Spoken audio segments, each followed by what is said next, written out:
We celebrate today the memorial of Saints John Fisher and Thomas More, ang dalawang martir ng England. Ano bang meron lalo na kay Saint Thomas More? Si Saint John Fisher, siya yung obispo. Si Saint Thomas More, siya naman ang chancellor, taga-notaryo ng lahat ng legal na dokumento sa kanilang bansa. But what is fascinating about these two saints, especially Saint Thomas More, is that they persevere in their faith amidst the persecution in the time that many are following the king. Marami ang mga payaso na sumusunod-sunod na lang sa hari. During that time, King Henry VIII was the reigning king on that time.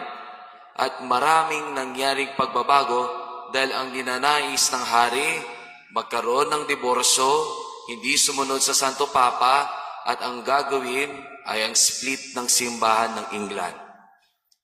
So what did St. Thomas More? Ano ba ginawa niya? He remained in his faith. He did not follow the king. Ano yung isa sa mga sikat niyang quotation? St. Thomas More said, I am the king's faithful servant, but God first.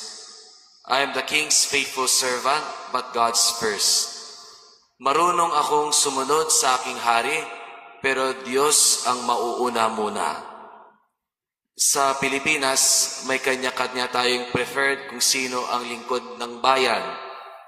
May pinipili tayo at pinupusuan kung sino ba talaga ang totoong naglilingkod sa gobyerno at pamahalaan.